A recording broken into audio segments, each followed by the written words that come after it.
Howdy, folks. Happy Thursday. We've got lots of games to discuss. I think it was at 5, 5 yesterday because the one game was pushed to Wednesday morning. And we'll talk about that exciting Bruins Hurricanes game. And apparently Rod Brindamore had some not so kind things to say about the NHL and about the officiating.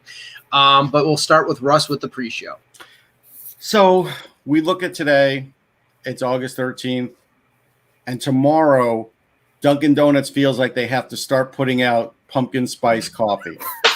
And there we go. If you want to talk about a company that's going to be closing like 800 stores, they can't close them quick enough for me. Sorry, but this is August. Pumpkins aren't supposed to be around in August. I thought it was ridiculous a few years ago. Let me just say this, and then you can say it. Sorry. a few years ago, around Labor Day, maybe like the week after Labor Day, traditionally when the Leafs had their rookie tournament in London, Ontario, I would go and cover that, and I would always notice because on the main drag in London, there's like 2 or 3 Starbucks as you're walking to Budweiser Gardens, and it's September 10th, and they have leaves painted on the windows and pumpkin spice latte. And even then I thought that was too early. Now they're starting in friggin' August. To be fair though, with pumpkins, I mean with Ross, it's like World War III, Ross versus the pumpkin. Even in October you can't find it. But it's August. So, it's August. I'm going to say it now. Yesterday, earlier in the day, I took my son out to a local orchard. And we were just picking up some nectarines and some vegetables, and lo and behold, right on the stand, I saw pumpkins. They're already grown and ready to go. Just because they're growing them out of season doesn't mean they should be consumed in August.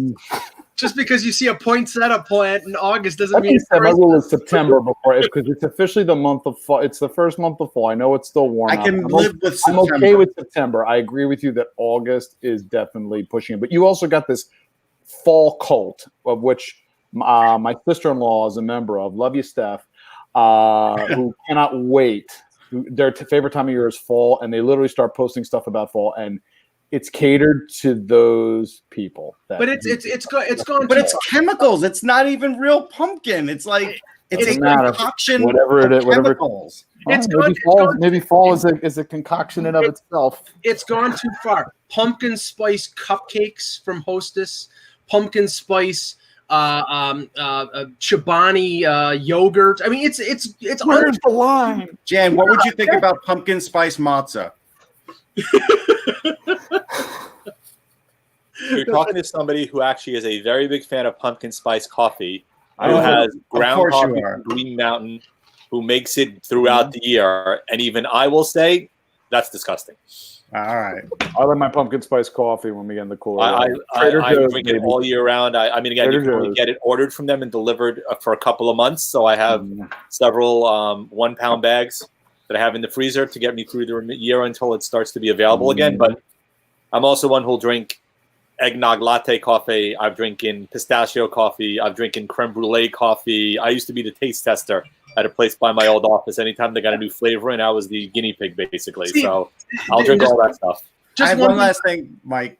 Well, let me just one thing about like holiday drinks because he mentioned eggnog. It's like it seems like all these holiday drinks like eggnog are a vehicle to add booze to them. And I've never added like brandy or whatever to eggnog. I just drink eggnog. I like it, but it's like they all seem like a vehicle to get drunk. All right. My last thing is, congrats to Dick Allen. The Phillies finally made the right decision to retire his number, and you can buy my book, Baseball's Best Rookies, because he's in there. Thank you. It all comes back to that promotion. My favorite. God, Rod. Congrats to Joe Kelly, the Dodgers pitcher who had his suspension reduced from 8 games to 5 for doing the right thing and beaning an ass. Oh, here are we going to go through this again? Yes, we've been down this road, Mike. You've been shut down by all of us who said you're wrong. No, I'm not wrong. I didn't shut it down. You're not wrong. I'm not wrong. Okay. I am definitely right. Hello, Hockey World. Today is Thursday, August 13th, 2020. I'm Caroline. I'm the Abs beat writer for HockeyBuzz. I'm Jan Levine, and Michael Jello will never let the 2017 playoff series go. I'm Anthony Mingione, and Mike deep down knows the New York Yankees were up to some hinky stuff too. Russ Cohen from Sportsology. And I'm Michael Agello. The Yankees are cleaner than Caesar's wife, and the Astros suck. And I'm and this is Hockey Buzz here on HockeyBuzz, the HockeyBuzzcast here on HockeyBuzz.com. Okay, let's start where Corinne is our Montreal blogger. Anthony covers the Flyers. Russ goes to a lot of Flyers games, so he knows the team very well. I'm here as window dressing. Yeah, me and you are just New Yorkers who don't know a good goddamn thing.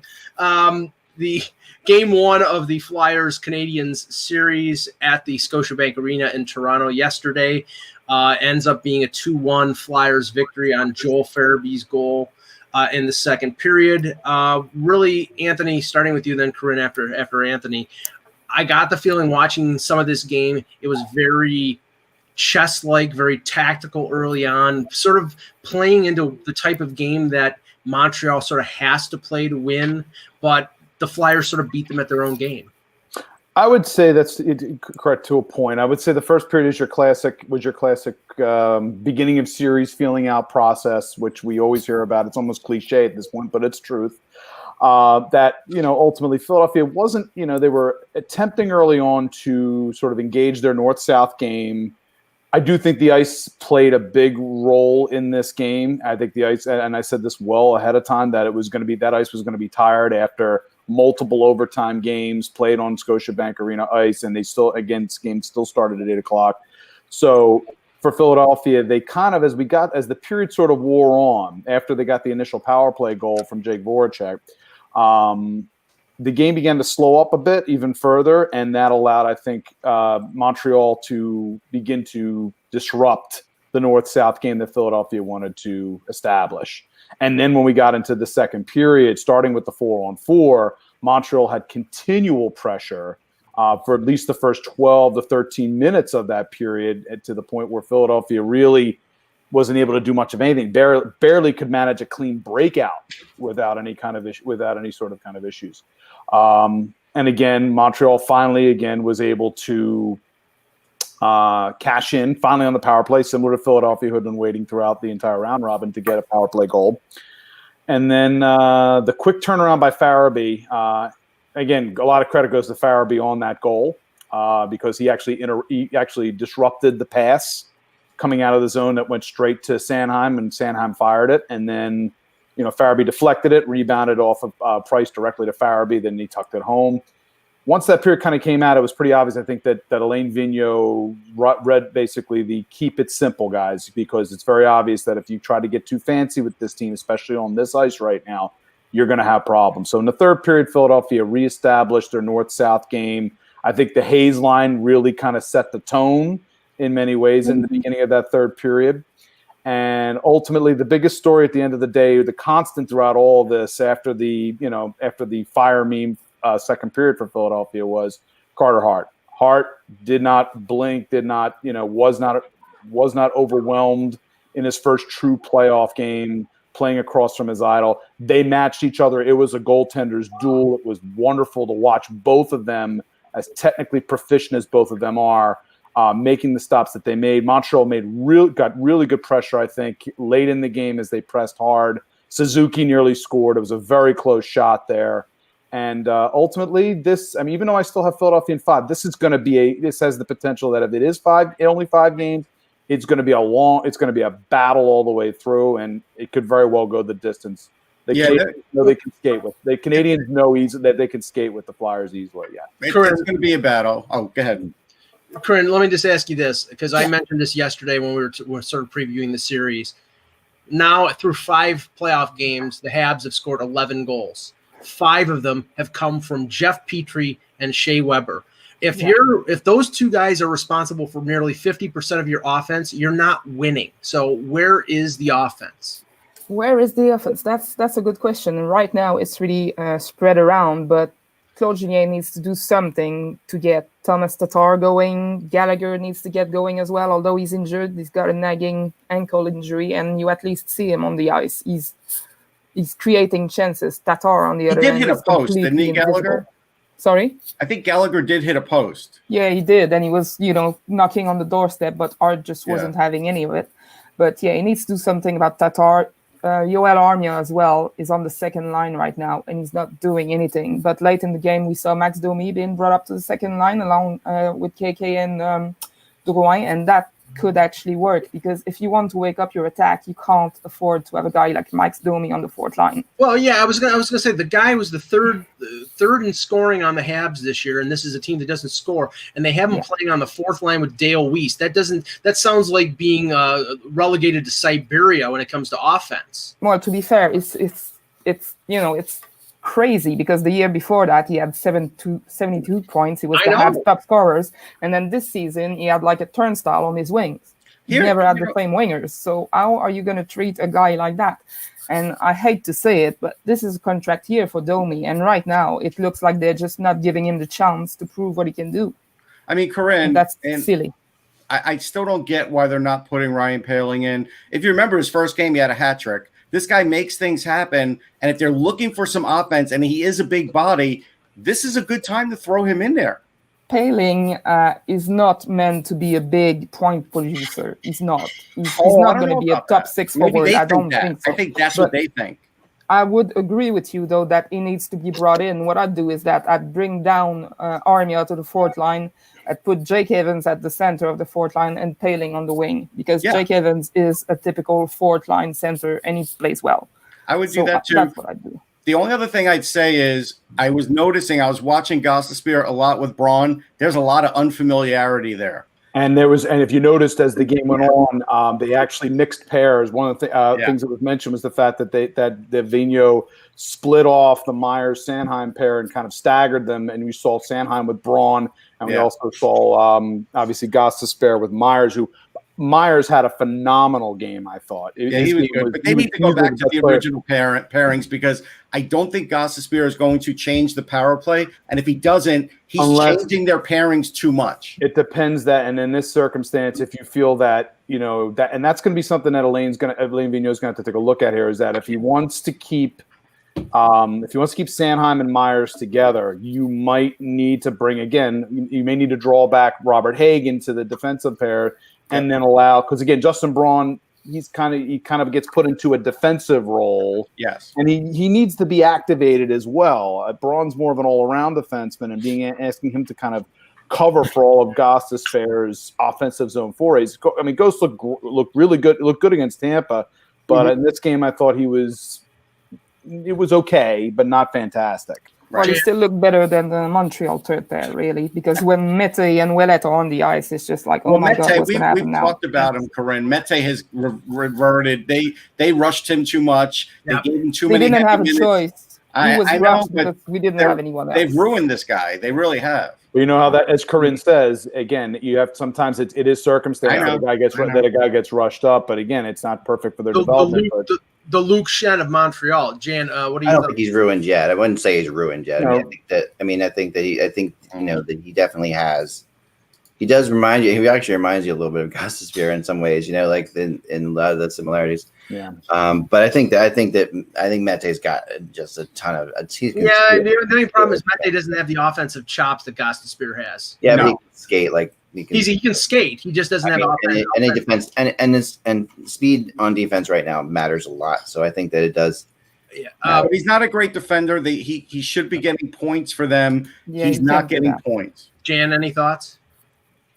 I mean, again, I actually didn't think Montreal played that bad of a game. I mean, they had opportunities. I thought Hart played really well. Clearly, the save Price made was just ridiculous in terms of the game. I mean, Philly overall, we said was talent-wise was a much better squad than Montreal, and for Montreal to win, Price would, to a certain extent, have to stand on their head, and guys like Suzuki and Kakaniemi would have to end up, producing offensively. Yesterday, that didn't happen. Hart was solid. I mean, to me, what I took out of it was Hart showed a lot of calmness and patience between the pipes. He didn't seem to be, over anxious or over eager. He played his game, which I think if you're a Philly fan is probably the most important thing, that he didn't think the moment was too big for him, especially in his first true playoff game. So to me, that to me is what I took out of yesterday. And then I just think Philly, if guys like Farabee are going to produce offensively, they're going to be awfully tough to beat moving forward, because I didn't think Kevin Hayes had a particularly great game yesterday. You know what Hayes can do. You saw what he did in the in the round robin. So he's going to produce. You know what you can get as Giroux and Voracek and guys like that.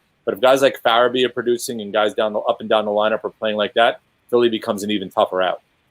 What I really did like about yesterday's game, though, was Price is really dialed in right now. You know, when Ouellet pushed the who was it who stumbled into Price? Derek Grant. Ouellet actually pushed him in, and Price didn't really realize that Ouellet pushed him. But when Price got back up, he was ready to just unleash on Grant. But he refrained from it, which is a good thing because we can't take. I like the fake punch. I like the fake punch move. That was pretty. Well, cool. That just shows you that Price is ready and he's into this series. And he probably thought, I'm not getting out of here like I did in 2014. I think he had flashback. Right, that's exactly what Kreider incident. I thought the exact same thing, Karine. I thought the exact 2014 and Kreider and all that came back into my head. Like just the whole thing. And my wife's like, "Why is he freaking out so much?" I'm like, "That's why." That's why. It's like, no, that's fair. What happened before? I thought. I think the playing without fans is a real benefit to Carter Hart. I want to say. I think that does. It helps. Like if you're a calm goalie. Like we talked about, his record at home was so much better than his record on the road. And I think when you're on the road, there's, the nerves definitely ramp up a little bit if the fans are, pouring on the other team and they're booing everything you guys are doing. Yeah, I'd say not playing at the Bell Center is a negative for Montreal. Yeah. I mean, the Bell Center is a big advantage for the Montreal. It is. But again, it would have been game one. And again, based off of standings, it would have been game one in Philadelphia. That's true too. Anyway, can we please stop playing goal songs for away teams? It's making me insane. Like we have to have some kind of home and away thing. It's just like they're not going to do that. They're just not at this point now. I know they're not going to do it. But that being said, I am on board with that. It does not really bother like an actual home ice situation. You can do the trappings of the locker rooms and everything. It's saying you get the cushy locker room versus the spare one, but. It's neutral site. That's what they're going to do. I mean, do I really want to hear? And I know they don't use this song anymore, Karine, but they used to use "Vertigo" from U2 as their goal song. It's like I wouldn't want to hear that every time the Habs score, but they score so few times we won't even hear it. Well, they're scoring more than the Leafs right now, aren't they? Drink you got coming from a team that's out of the playoffs already. That's fighting words. The Canadian slam. What was that about I'm sorry. What was that Game 5 score? Let me go check that Game 5 score. I really liked what Matthews, Tavares, and Marner did yesterday. The Leafs are done scoring for 2020. Yeah, they are. That is making me a little bit crazy. I mean, I think they really do have to get more of the cheering for the home team doing good things, and not cheering for the away team doing good things. Like it's just that to me is a simple thing to do, and it really everybody's away. And but it really makes the video board's been showing a lot of the Flyer fan, like the Zoom. Yeah, they've been going. I didn't see any of the hats. So I think that may be where the NHL is saying, "Hey, we're doing as much as we can, but we're going to put a little bit of the road stuff in there." That being said, if it's supposed to feel like a real I don't know. You had the Montreal fans come on then, but you don't have the music come on if it's supposed to really. Right, and is the piped-in noise going to make a difference for really home ice advantage? I mean, is that going to impact the quote-unquote road team at all? The only home ice advantage you have is you have the last change. I know, but it can make a difference, I think. And the cushy locker room. And what I mean, like the amount of detail they've done, like having Lou Nolan say this is the Pico power play and stuff like that. That kind of detail I love, like that they've done that. Does give the team a feeling like they're home, but they're doing that when they aren't. Not if the power play is 1 for 11, but anyhow. I know, but the Flyers power play. And I'm dying for a case of Tasty Cakes. So. Right, yeah, you got to. I think stop that, Mike. That's not picking the songs like using the right. I mean, they need to have They need to have like that song the Flyers play when the other team scores. Like that. That's what I want to. That's what I want to hear. But did you really notice it that much? I mean, to be honest, I do. Watching the game and focusing on it, I don't even notice the fake. I will be honest. I don't notice it that much either. Once I get laser focused in, I do sort of push out the rest. I guess it's because I've been involved in like productions of shows, and I just think this is a simple detail that they could do. I miss the Flyers fan signs on the glass. If the NHL were to put some of those from the past in there, that would be great. But they're not going to do that. Yeah, I like Daniel Carcillo flipping the double bird to the Flyers fans. If you want to have that, or Gritty jumping into the penalty box. Right. I liked them. I thought they were hilarious. I mean, they give the NHL credit for like the seventh period. Oh yeah, the seventh period stretch was great. That was amazing. I mean, I did like the sorry if you had other plans tonight. Yeah, that was great. Social media has been really good. I mean, you have to give them credit for stuff they've come up with. Max Domi is going to be in the penalty box, and Gritty's going to jump into the penalty box. Yeah. We could use that. Domi would lose it and just punch him out, clearly. I'm okay with all of that. Okay. Yeah. He's got so much cushioning in his costume, though. It's like, can you imagine the fight? You imagine the fight, and you can hear that little squeaky noise from Gritty's hands if he's trying to throw it. I just want to see orange. I just want to see orange blood. Really. All right, then let's have Yuppie. Ask Mike. Just ask Mike. I mean, he's got enough tang in his system. I mean, I think Gritty and Yuppie might be the same, like the subspecies of the same animal. Like I think that they're close enough, that Gritty and Yuppie could be the same thing. They're cousins. Okay. They're cousins at least. See, actually, you just said something that you didn't realize. What they should do for the Flyers home games is every once in a while, if there's a big check or something, cut away to one of their goons of the past. That would be great. I think people would really like that. Have them in their living room, even with boxing gloves on, something like that. It would be funny. I would like the NHL to have a contest, like your house be like a live Zoom. Like I'd like to have some live Zooms up there that are just on those. Well, they did have some. They're not live. I don't think. Are they live? They were live. They were live. Live. I like that. Then I'm sorry. You can have Norm Van Imp with a low body check. You can have guys like that doing stuff just to bring it back. That kind of stuff is great. I mean, they're doing a good job. But Dale Rolfe, if Dale Rolfe is still alive, I'm not sure he is. I don't think he is. Frank Babe. Like I told you before, like I know somebody who's involved, and I know that they're going to ramp up the crowd noise as the playoffs go, and they're going to bring in new things as the playoffs go too. We're still in the early stages of the first round, so it's. Eck is revealing that he's in the tank for the Leafs because he's wearing a Tavares jersey, even though it's an Islander. I know I'm wearing the Tavares. No, Dale Rolfe is still around. They could show him, which I bought on eBay for $9.99. What, that jersey? I could see that. This jersey, yeah, but I mean, it's a cool enough jersey. It's worth at least 12. It's awful. It's the Barclays black jersey. That's what it is, and Islander fans will see that, and it'll be like a bull charging a bullfighter. You prefer the Gordon Fisherman version? No, isn't that the jersey that they wanted to wear at Yankee Stadium, the outdoor game? No, they wore something similar, but not like that. Stylistically, it's the same, just not the same color. This is Barkley. What he's wearing right now is the Barkley black jersey. Yeah, this is all right. It's a cool jersey. It's like my daughter's boyfriend loves hockey jerseys, and she's like, she comes to me the other day, and she's like, I want to get him a hockey jersey before he goes back to college. I'm like, yeah, and she's like, can I just give him one of yours? I'm like, yeah, I guess. But weird. This is the one they might like. So I'm like, yeah, but she's like, so I was gonna just take him down to the basement because I have all my jerseys hanging in my basement, and she's like, I was just gonna take him down there and have him pick one. I'm like, no, you're not gonna do that. Because there are some of these jerseys that are signed, and they've been given me by players themselves, and they're but give him the Arizona Coyotes jersey. It'll be a collector's item in a couple of years. But this jersey is one that she actually. So it does have like a hipness factor to it, I guess. So you figure you'd wear it one last time and then give it my last time. With a smooth segue to the Islanders Capitals game 1. Sweet. This was sort of a tale of two games. Oshie gives them 2 goals. They're up 2-0. I think it was late in the second period that Eberle scores to make it 2-1. Then the Islanders score 3 goals in the third and win 4-2. And probably a bigger story was Backstrom getting hurt in the first period, not coming back, and they don't know his status. Russ, if they lose him for an extended period, that puts all the weight on Kuznetsov up the middle. And that's, I don't think he's played that great this year. He was playing a little better in that game, though. He did get an assist. That's problematic. I'll tell you, though, I thought Holtby, was it the first goal on Eberle, whichever one he waved his glove at? Woof. Yeah, the Eberle goal. That was worse. Communication between him and Ovechkin. Yeah, that led to the turnover and the goal. I thought that was way worse. The Islanders, I give the Islanders all marks, man. I mean, you're down 2-0. There was a lot of emotion. Maybe Capitals had too much emotion. I'm not sure. They might have. And they waited them out, and they got 3 goals and a comeback. And if somebody would have asked us, could the Islanders come back down 2 goals in the playoffs, none of us probably would have signed on for that. So that's a big win.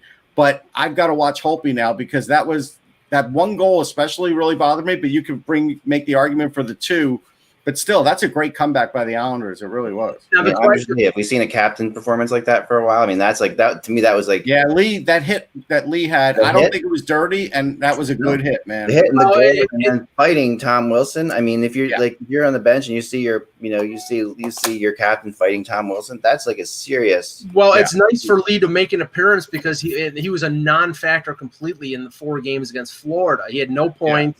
And really didn't make any kind of impact. So I'm glad that he stepped up because he had Carlson early. I mean, that started it, right? That got him engaged. And after that, it was him and Wilson not much longer after that. And I mean, Wilson was Wilson. He was basically looking to take off everybody's head last night. Yep. Is Samsonov definitely not available? Definitely. He's not available. No, he's not. I wasn't sure if he was out for good. Yeah, no, who was it? Vanasek? Yeah, it's Vanasek. Vitek Vanasek. Yep. Yeah. I mean, they won't go to him though. But I'm gonna stay with Holtby. I do think it was interesting that they put Komarov in the lineup, and I know he'd been off in and out during the previous series, and they had that Cizikas, Clutterbuck, Martin line, almost to my point to antagonize a guy like Wilson to go out and be an idiot. And Komarov had 7 hits in the game. He led the team with 7 hits. That's Komarov's game. He gets underneath people's skins. Especially, I saw him give the business to Kuznetsov and to Ovechkin, who he used to be teammates with in the KHL. So that's a little game that Trotz is playing. I think that get underneath the skin of those players. He probably knows that'll work. Yeah. I agree with that. All right, so then moving on to let's go to the next game yesterday, which would be Colorado and Arizona.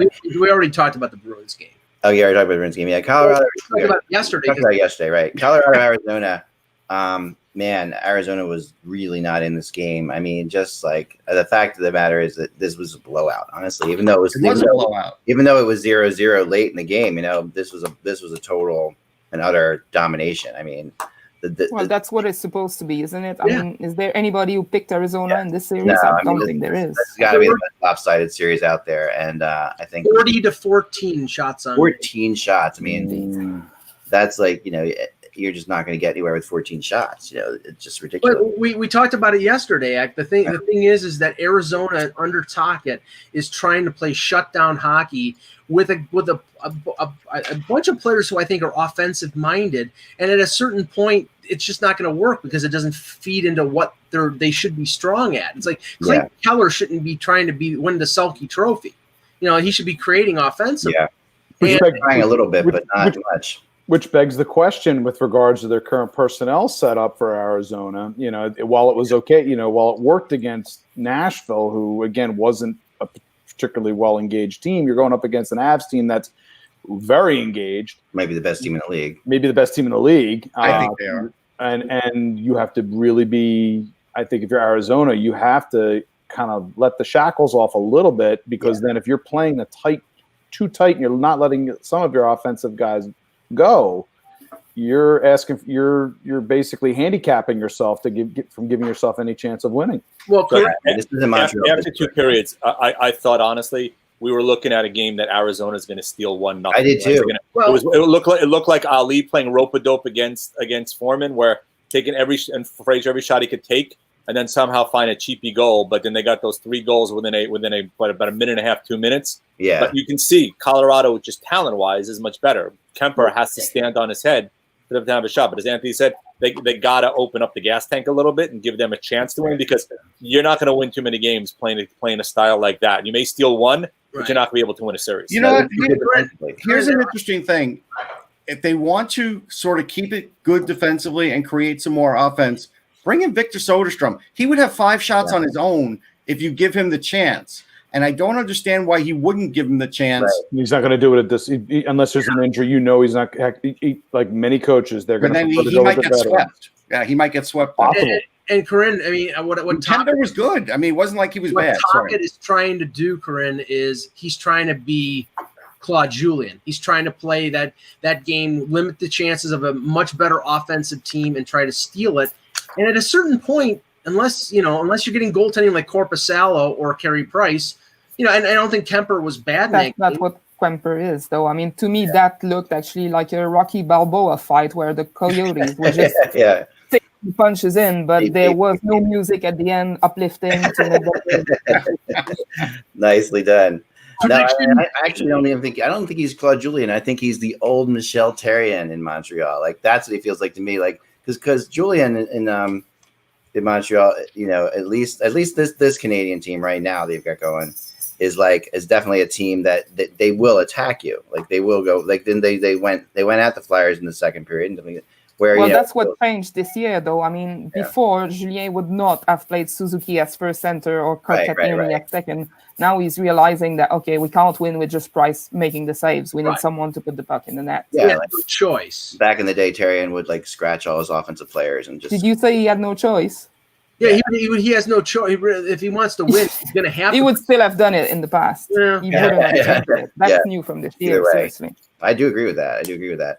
All right, then so that moving on to I think what was actually maybe the best game of the night. I thought was the last game, the Vancouver game, Vancouver St. Louis, and this game showed that like we talked about the Blues haven't scored more than 2 goals against the Canucks. But it was close for a while. 11 games, the Canucks cannot score against the Blues, and that's the issue. They've got to start scoring goals against the Blues. Well, that's one issue, but I thought that Binnington doesn't look as good as he did last year either. Mm-hmm. And that's a deal breaker for St. Louis. Yeah, no, I didn't think he was strong. Yeah, he wasn't strong. Yeah, without Binnington, in many ways, it's the same. St. Louis, I think, draws a lot of their swagger, a lot of their almost cockiness in their play out of how Jordan Binnington is playing. Yeah. And they are loaded defensively. There's no question about that. But we've seen this in the past when the Blues we thought were going to be really good and came up short in the postseason is because why?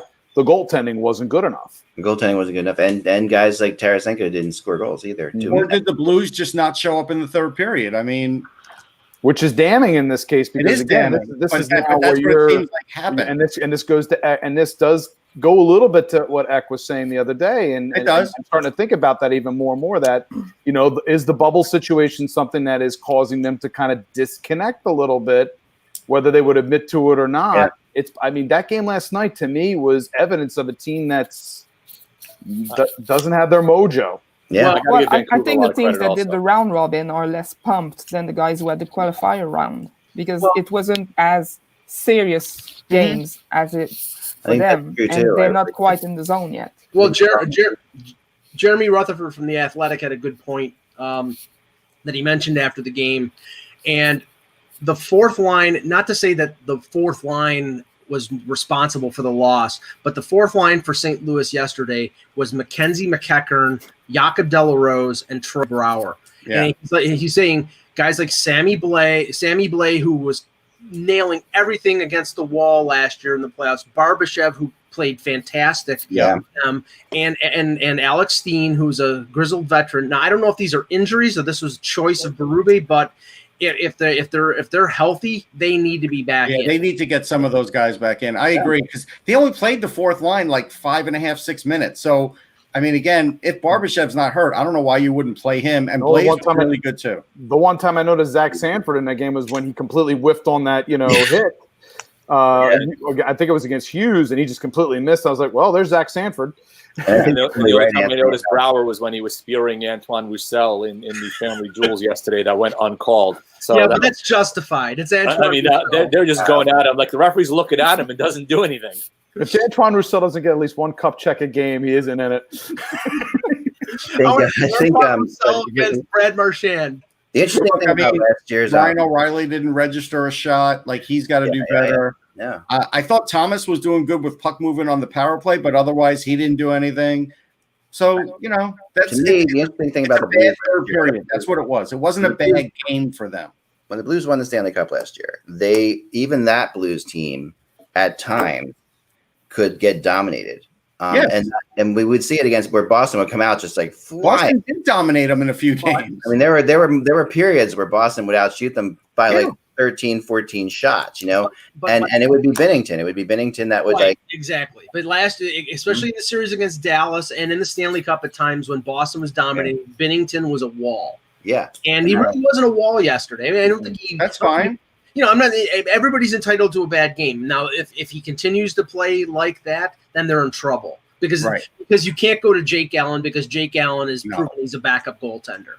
But but they went to Jake Allen in the final game of the whole round robin. Yeah, but the round robin was meaningless. That's just to get him in. It wasn't meaningless because it's the difference between playing. They're playing Vancouver now, and Vancouver's a freaking good team, and I don't think it was meaningless. I really don't think it was. I mean, they thought it was meaningless. That's what was. Let me rephrase.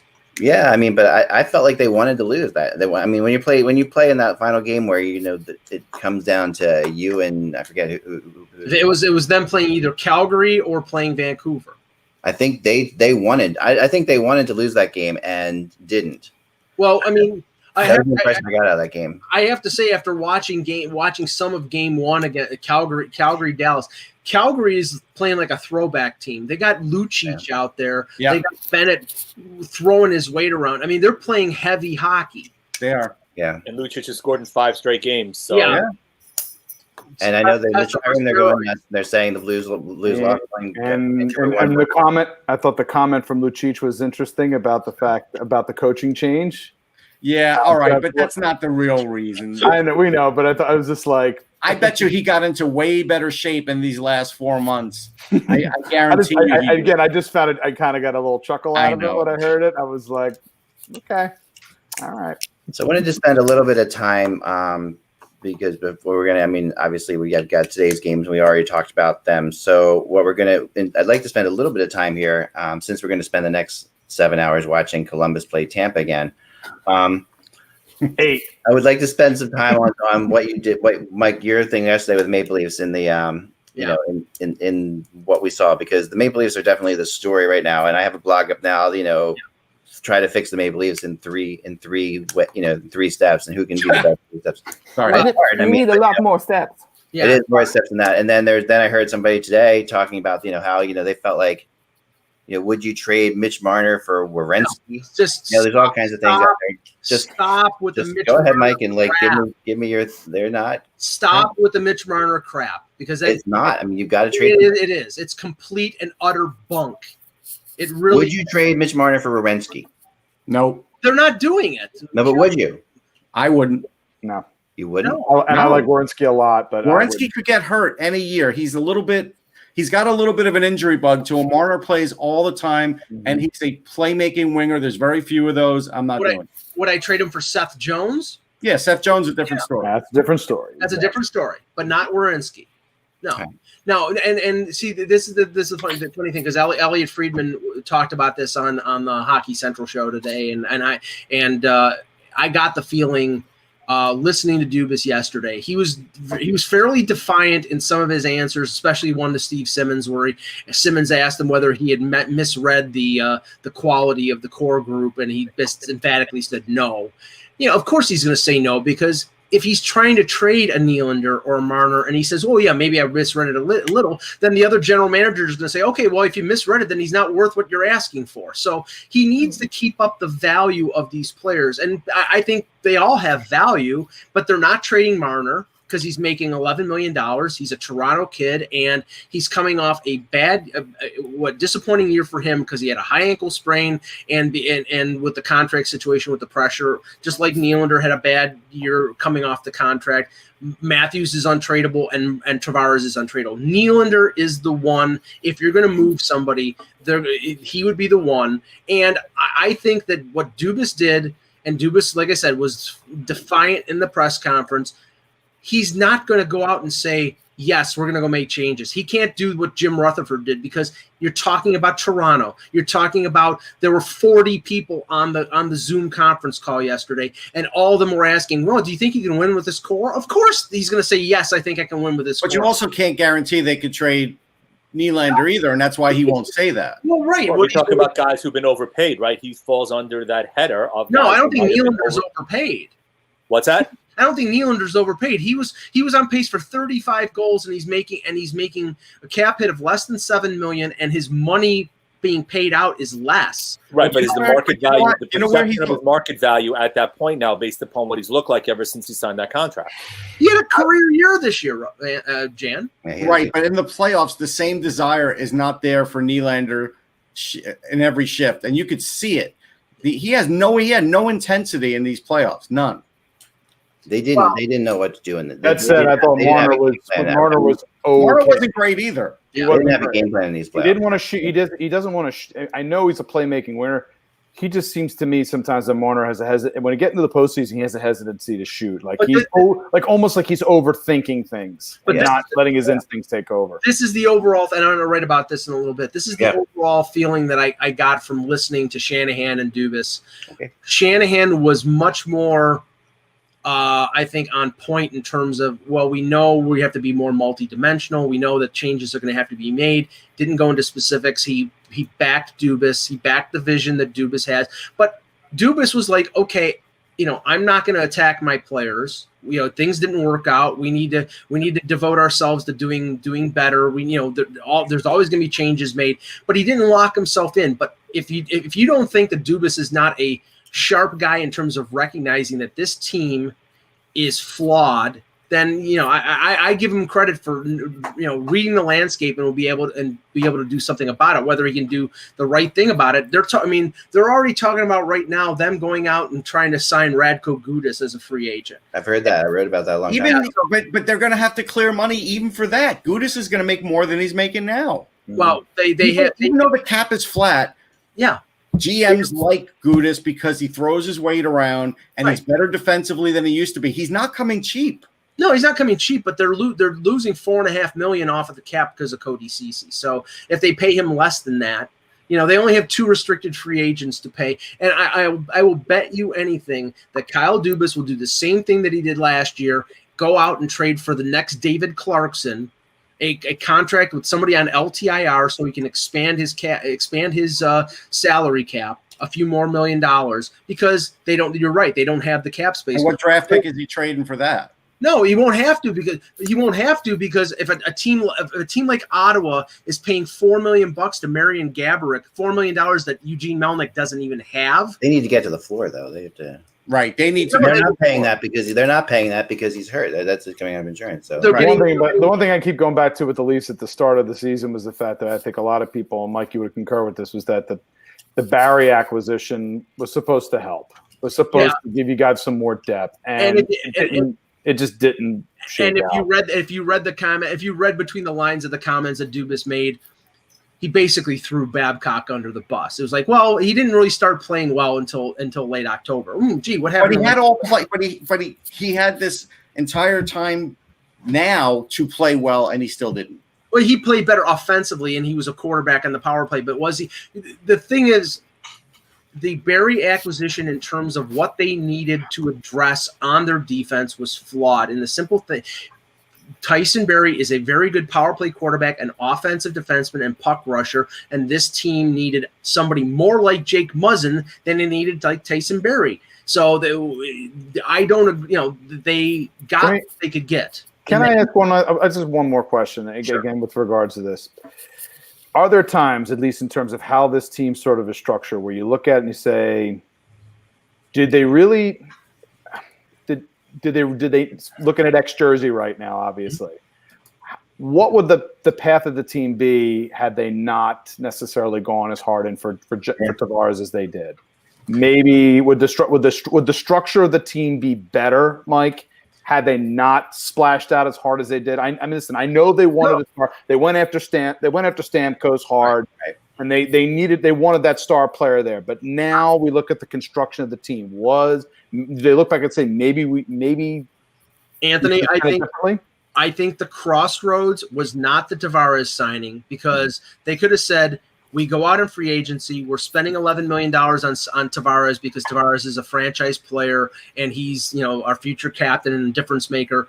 Where the Rubicon was crossed was the Nylander contract, because if they would have held fast and not signed him and either said, go ahead and go to play in Europe for the rest of the year, or this is what we're offering you, and if you don't like it, we're going to trade you, then they would have not yielded as much on Matthews and Marner. And They're paying $40 million for their top 4 players, and Boston for Krejci, Pasternak, Marchand, and Bergeron are paying about $27 million, and they're better. So you're paying $13 million less for players who are younger, but and a lot less experience. But in terms of quality, right now they're leaps and bounds better than what the Leafs have, and that's the problem. So and Mike, go ahead. So 2 things. So Barrie didn't have any points, none. So I think you were happy seeing something out of him, but it just shows how low the bar is for him. But Morgan Rielly only had a goal. Morgan Rielly did not look good. Morgan Rielly needs to be better too. Like they're in a spot now where Morgan Rielly has to be that guy, unless all of a sudden they're going to let Sandin take over as the top offensive defenseman and turn Rielly into an all-purpose guy, because that's where it's headed. Well, Flyer and picking up Dubas isn't picking up Gudas and losing Ceci. That's not exactly a step in the right direction, is it? I mean, it makes it more physical. That's all. I think Gudas will give you. Yeah, that's the key. If you're he'll give you somebody. Gudas is not the best defensive player out there. I mean, like you remember the biggest problem was like keeping was when he was there, like that. They would give up leads all the time. Ideally, they would love to be able to go out and sign Pietrangelo, but they don't have $9 million in cap space to do so.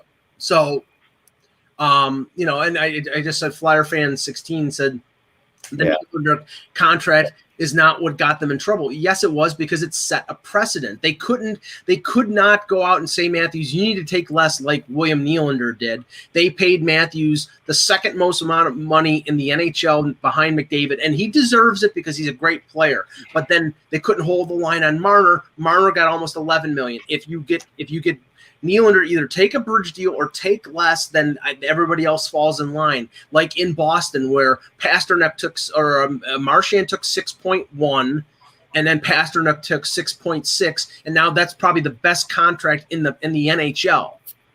They did lose that Nylander negotiation badly. And they lost the Marner one too. No, but the Marner one you could live with because of the type of player he is. With Nylander, they had all the leverage. Yes. But there are teams that, and I heard that this said somewhere there, and it's very true, that there are GMs out there that are so pissed off at that Marner contract. Oh, I'm sure. I mean, that they just feel like that was absurd. Like, and it was absurd. I mean, it is absurd. The deadline for that contract was December 1, and in mid to late November, there was significant talk about the Leafs trading Nylander to St. Louis for Pietrangelo, because St. Louis was out of it at that point. If they would have made that deal, they wouldn't have made the deal for Muzzin. They would have kept their first-round pick, and Pietrangelo, he'd be a free agent now unless they were able to re-sign him. But that would change the landscape completely. No, it did. But here's where I think they are, and I'm going to use the Flyers because it's just an easy thing. They feel like this in the Auston Matthews era feels like the crazy eights era of Eric Lindros of when Lindros came to the Flyers first, and you had Lindros, Recchi, and Brent Fedek, right? And they were a pretty good line, but the team could not win anything. They were they were just horrible. But Lindros was putting up good points. Recchi was putting up, massive points, but they were not doing it. They couldn't win anything. And I was at the game right before they made the trade for Leclerc and Desjardins. I was at that game as a fan, and it was the worst feeling. And it feels so much like where the Leafs are right now. You have this star player, but you've got to trade. So the Flyers, what did they do? They turned around and they traded Recchi. Sorry, Karine, to bring this trade up, but they traded Recchi to Montreal for Leclerc and Desjardins, and Gilbert Dion. Don't forget Gilbert Dion. Right? But it was really at the time they did it. It was very controversial because it's like Recchi had just set a record for Flyers points that still is like 120 points. It still stands, right? Yeah, but I don't know if you remember Recchi's face at the presser after the trade when he was with Montreal. He looked like he was going to die. He didn't want to go to Montreal. Yeah, no, he was really unhappy. But the reality was that the Flyers had, because they were getting a good Eric Lindros, but they weren't a good team. And I think that the Leafs are getting a good Auston Matthews, but they're not a good team. And I feel like that they need to find their Leclerc and Desjardins. That move might take giving up Mitch Marner, and because that's the equivalent of giving up Mark Recchi. It's like you have to. Marner's a generational player. Why am I giving him up?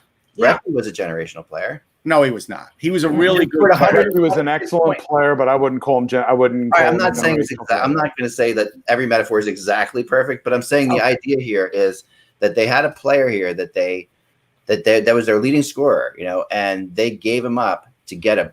But I think you have to give something to get something, but you're still giving something if you trade Nylander and you Philadelphia was desperate to have defensive stability. That was their biggest problem. We talk always about LeClaire. Yeah.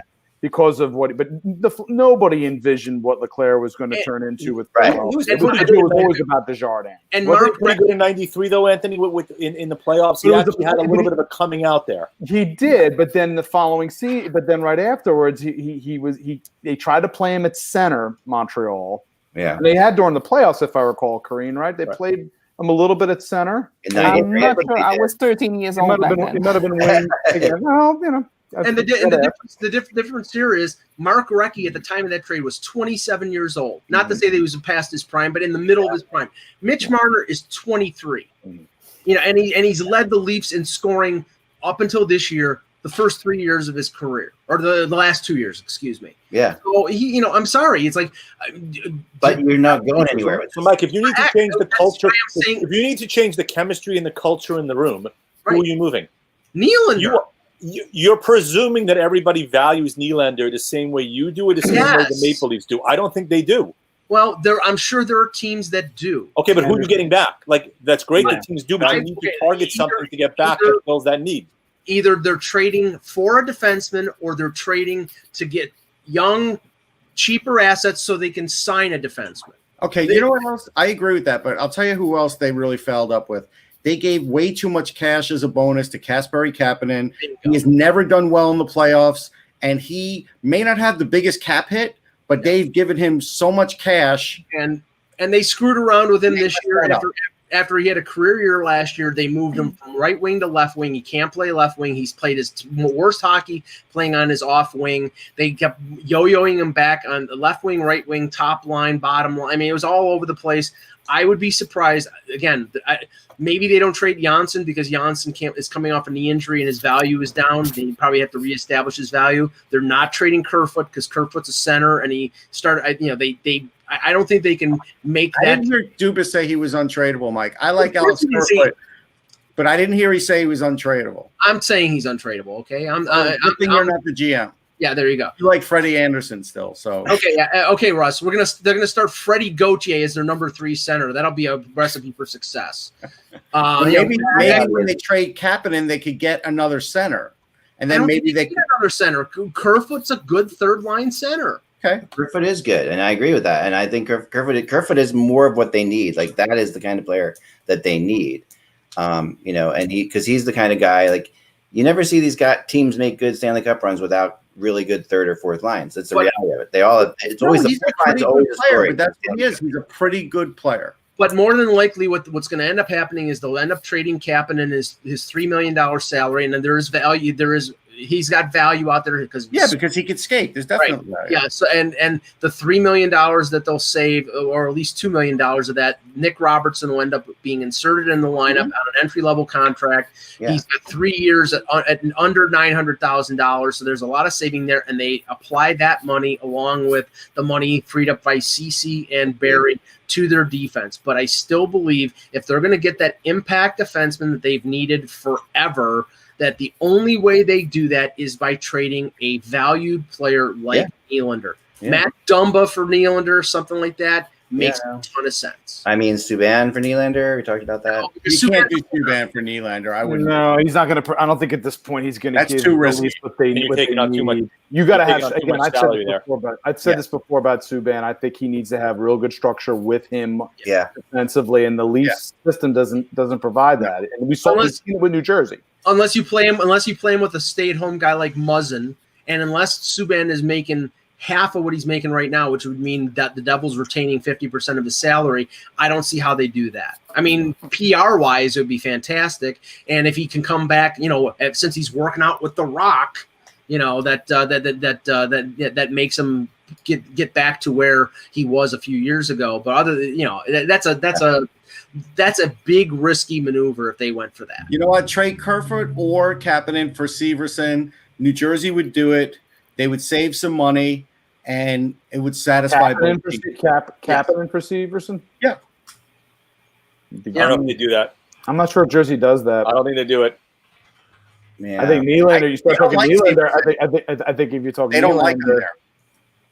They haven't used him right in 3 years. I think what we talked about yesterday, like Severson and a first for Nylander is more likely, that kind of thing. But I do think Nylander has value out there, but I still don't think he has value. He scored 31 goals. I know you're not, and I'm not saying he doesn't, but I think that at the same time, he had 4 points. Everybody knows you have to move him. Everybody knows you have to move him, and very few teams can do it. So your marketplace is bad. This is my problem with Nylander. I'll ask Mike the question. You got one shift to put out late in the game. Are you putting Nylander on the ice looking for a goal? No. I mean, when you're down by a goal or up by a goal, or it doesn't matter. Let's say you're down by a goal. With the extra attacker, sure, because he's a great offensive. Not with the extra attacker, just you got to put a line out there, and you're hoping you're going even strength. Is Nylander part of that equation? Yeah, because he can score. Yeah, guys, we got some breaking news here. The Montreal Canadiens. Canadiens GM Marc Bergevin says that Claude Julien was rushed to the hospital after suffering chest pains on last night's game. He's being kept under observation. Yeah. He won't be back before the series ends. Kirk Muller will assume coaching duties for the rest of the Philadelphia series. The one thing I can tell you about Kirk Muller is he is a really good hockey guy, and he's been there a bit. I like Kirk Muller, so I think they won't lose that much in translation, but that's terrible news. Yeah, that's terrible. And the thing is, he goes outside the bubble because of this going to the hospital, so that's the reason why he won't. Yeah, exactly. Yeah, that sucks. Corinne, how do you feel? Shaken up, to be honest, but I do like Kirk Muller, and I think that he might be the type that would actually put the kids in. Yeah. So I'm seeing the silver lining. He's a player's player. He believes in players. Like that's the kind of guy he is. So I think that Evans and Paling might get a chance, and that Domi will be bumped up. I like that. Very fortunate that they have him there. I mean, he's good to have there. Honestly, he's got a ton of respect. It's terrible. Other teams have wanted him. Oh yeah, he's a former head coach, so he has experience. Yeah, he didn't work in Carolina, but I think he could work. He's a former captain. You know, like the guys that are captains, and a former Stanley Cup winner with. Yeah. I mean, he's got. To be honest, I'd like Muller as the head coach of the Canadian, if only he spoke French. Yeah. Because of that unwritten rule that we all know and love. Yeah, I mean, it'll be interesting to see how this changes things. Hopefully, Claude's okay. You know, I mean, that's really awful. Yeah. I mean, that's surprising. I guess it just came out now. Huh? It was happened last night. Man, no, I don't want. Well, bubble is. I don't think it's been reported exactly when it happened. Yeah, no, the bubble's a tight thing. It was after. He said that it's chest pains after last night's game. So that's what Hanula West is from TVA Sports. Yeah. No, I was gonna say, will the NHL reveal him as being unfit to play? Right. Unfit to coach. Well, there are certain times where discretion is the better part of valor. Yeah, this was one of them. Yeah, I think that this is I'm not trying to be humorous. I was just saying. No, I know. Yeah, I was just making it work. I mean, I really hope he's about the good guy. Like a lead balloon, Mike. Sorry. I think that like a Led Zeppelin. No, I mean, it's going to be interesting to see how I mean, we've got. I mean, so today, let's talk about what we're looking forward to today. You know what I think is weird though? They're putting, like Elliot's putting out there, not COVID related. I don't think any of us thought it was COVID related. But you got to put that out right now. You don't have to put it out. This is coming from Marc Bergevin. Oh, okay. It's quoted from Bergevin. Everybody's saying the same thing. Engels, Wino, Elliot, everybody the same thing. They're directly quoting Marc Bergevin. Yeah, and you have to kind of, and unfortunately, that is the first question that people are going to ask. You know, that's right now, that's the world we live in. So. Yeah. Today, what do we expect out of this Columbus Tampa game before we get out of here? Really, I jokingly say that we're going to, be here for another 7 hours again. I just expect Columbus to run out of energy at some point in this game. I'll do my Clubber Lang imitation. Prediction: pain. Yeah. I think that 10-minute mark of the first period is where it starts to seep in. Yeah. If they can kind of weather that and make it forward, I think they got a shot. But that's where I think it starts to once the initial adrenaline of the game wears off and you start to get into the grind, that's where you got to start worrying about it. So I'm expecting short shifts Yeah. But I mean, Tortorella, I think's really got to keep guys on short shifts to try to kind of mix things up and keep them fresh as the game wears on. But the top four, he can't pile on minutes early for the top four. No, what I'll be interested in, even though these guys didn't play a ton of minutes in the 5 overtime, but guys like Gerby and I think it was Robinson, who's a real fast skater, they only played like 15, 16 minutes. Whether Torts will like sit Dean Kukin and put in Harrington as a fresh pair of legs, or put in Bemstrom as a fresh pair of legs, because even one or two guys that are not taxed after playing 8 periods, I think will give them a little bit of a jump. It's a good idea, actually. Yeah, I mean, I think that. So after that, I mean, I do think. I don't think this was as devastating to the Jackets as some of you guys think. But I think, and I do agree with Keith Jones, it would have been more devastating for Tampa had they lost the game. Yeah. I think that the Jackets can definitely recover from this. The Lightning are playing the Jackets game, which is fascinating to me, like in some way, shape, or form. Like everyone's giving credit for it. They can play this rough and tumble, they can play this game, but really they are the more talented team. They should be dictating the play, and they're letting Columbus dictate the play. Well, we're all talking about how physically taxing it was on Korpisalo and on like Seth Jones and Werenski, who played over 60 minutes. But we have to say, coming into that game with it being questionable whether Hedman was going to play or not, he played 57 minutes. I wonder what his ankle is going to be like today. So maybe they take the foot off the gas pedal a little bit with Hedman. The only thing is that Tampa really did dominate possession throughout. They did. They dominated. Even into the extra sessions, it was basically Columbus. They are very much in counter punch mode right now. Yeah. And that's, to me, Tampa wants to have possession. They are technically playing their game. It's just Korpisalo, I thought, was just incredible in net. He was incredible. They're cycling more than Tampa usually cycles. That's maybe. I mean, that's when I say that they're playing Columbus game, I think that's not usually. And they were doing a lot of cycling in that game. But their personnel but remember, their personnel is a little different now. Right. No, the personnel setup. They play a heavier game than they used to. They can't let up with Hedman because he's too important to the offense. You saw what the offense looks like when he's not on the ice. Huge their transition. I mean, he does everything for them. He plays. He does. He gets everything started for them. Every situation. He's important to their penalty kill. He's important to their power play. Yeah. And he's huge. So after that, we got so you got the Blackhawks and the Golden Knights at 5:30 again. The coveted 5:30 spot. Coveted 5:30. I'm really surprised that this Blue Jackets Lightning game isn't starting at 2. By the way, I really thought the NHL should do that, move it up to 2. We're seeing if you go to a double overtime, NBC is probably showing as the world turns. Who knows? You're kind of like the Flyers game got, come on, that's a CBS show. It's Days of Our Lives. Whatever. So I'm going to say the Golden Knights, but then to me, what's really going to be fascinating is Boston and Carolina playing their second game in 2 days here, right? So this and we'll see how the officiating will react to Rod Brind'Amour basically calling them out. Yeah. Well, you won't get a lot of calls, that's for sure. But check out Kevin Allen's article on that. It was really good, because he does say Brind'Amour, maybe should have stayed quiet, but he has a point. Brind'Amour might have a point. I don't disagree with that. And then Dallas, I think this is like an absolutely vital game for Dallas. Well, I mean, it can't be Khudobin in there. If Bishop's not in there, they're done. Yeah. If it is Khudobin, then I don't think you can expect Bishop for the rest of the series because down 1-0, and I give Dallas credit. They were down 2-0 to Calgary. Calgary was sort of dominating them. They get 2 goals, they get right back in the game, and then Calgary gets the goal to win it. But they were in that game when I thought they were being outplayed. Yeah. They need Bishop. If they don't have Bishop, if Bishop is only at 70-75%, and you think Khudobin's better, then you're done. So they better be playing Bishop. Even with Bishop, I think they're going to struggle against the Flames because the Stars have had a lot of trouble scoring goals lately. They really have. Not lately. The entire year. It doesn't make any sense. I mean, the Stars have plenty of talent to score goals. That's what's great. It's the system that they're playing. It is. It's like it was the Montgomery system, and Bonus adopted it. And they're playing shutdown. This is a team. Bonus is a defensive coach. That's what he did. They could not play defense 2 years ago. They could not play. They were like Florida. They were giving up over 200 goals, and they were hideous. And now they're playing shutdown hockey. And it worked to a point last year where they got the Game 7 in overtime against St. Louis. But even then, they were more offensive than this. Yeah, let Sagan and Ben and Radulov let your horses. Strengths there, you're not dealing with your strengths at all. That's kind of Anna thinks that I'm right on. Yeah, there you go. She left. That is all the time we have for today. Thank you, Corrine, for jumping on today. We really appreciate that.